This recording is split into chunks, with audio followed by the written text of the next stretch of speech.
Pojo Info Show.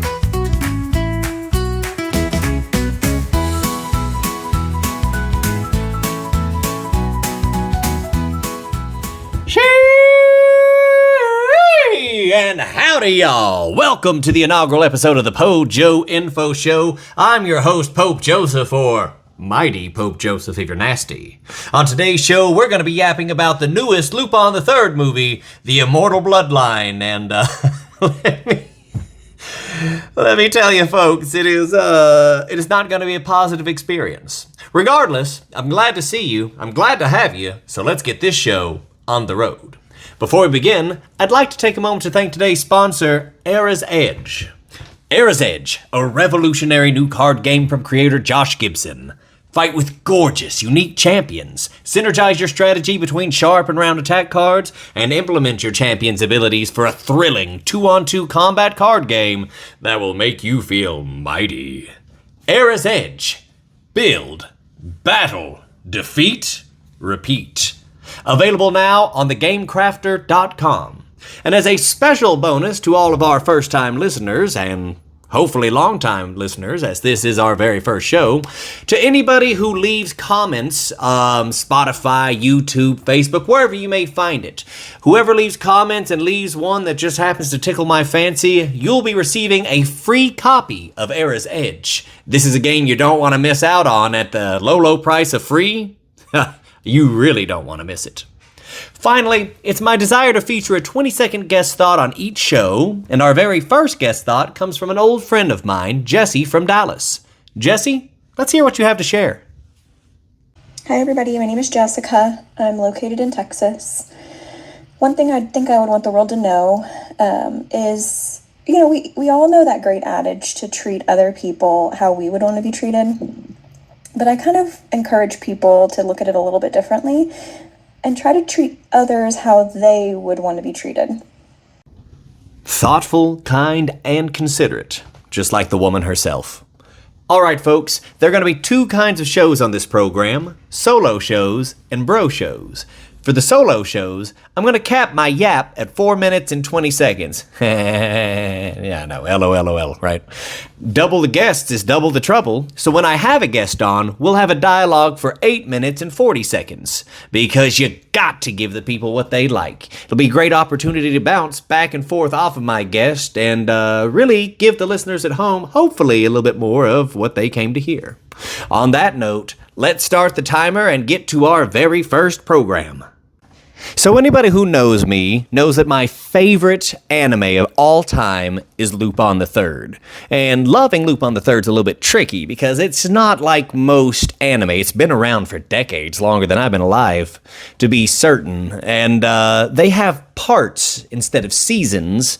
And there are just a lot of different interpretations of Lupin. Are saying Lupin III is the grandson of the infamous Phantom Thief, Arsene Lupin I, and he's got a crew with him. Jigen, his gunman, Goemon, his swordsman, Fujiko, his femme fatale, and as always, they are chased high and low by Inspector Zenigata of Interpol. Love the show. It really gets into a bunch of wacky hijinks, and man, it's not so much a monster of the week as it is a caper of the week show.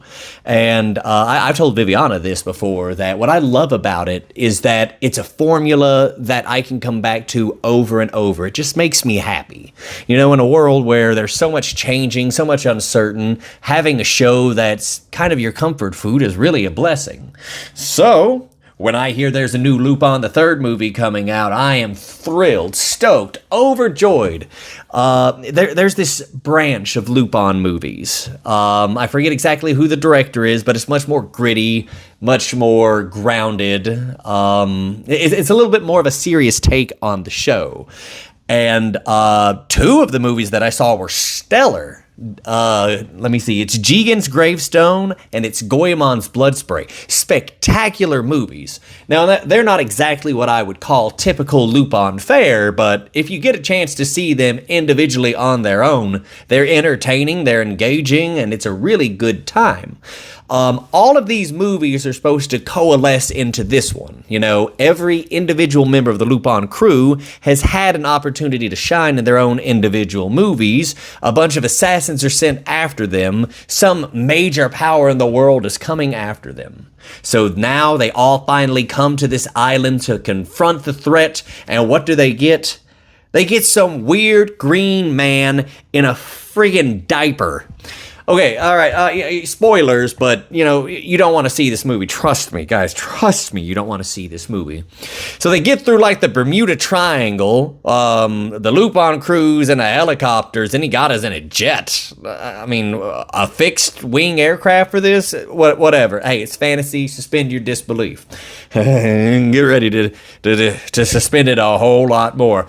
Because once they land on the island, they run into all of the assassins they were fighting before. And who is pulling their strings? This little weird green goblin thing. And the little green goblin can't even speak English, so it's got some, like, android little girl translating for it. And listen, all of that's weird enough. And it is weird enough. But the green android thing, goblin thing, it fights in assless chaps.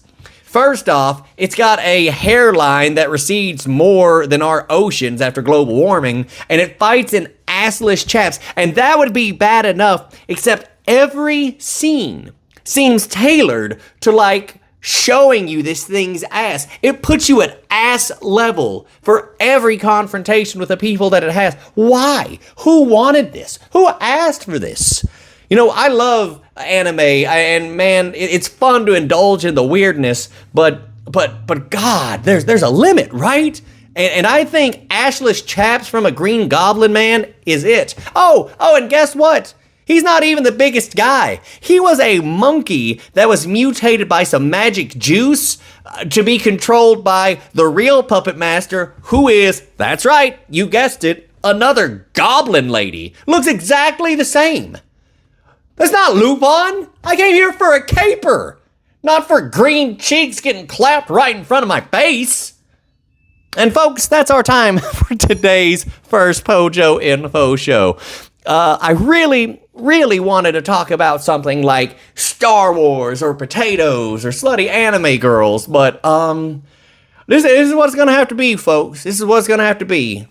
I went into a Lupin movie expecting Lupin, and all I got was crusty, dusty, green culo. And I gotta tell you, folks, I guess I was entertained, but I wouldn't do it again, and I wouldn't wish it on any of y'all. I wouldn't wish it on any of y'all. On that note, folks, I think it's about time to wrap this up, because the point of the Pojo Info Show is to give you just a little piece of my mind, let you know what I'm up to, what I'm thinking, and how things are going on with me. I'd love to hear how things are going with you guys. Leave me a comment. Send me a 20-second guest thought so I can feature you on the show. And if you don't feel like doing any of that, hey, just take a listen. Someone's gonna win Josh's amazing card game, and once you do, I can't wait to play with you. Ladies and gentlemen, thank you very much. Be good, be safe, happy trails. We'll see you in the next one.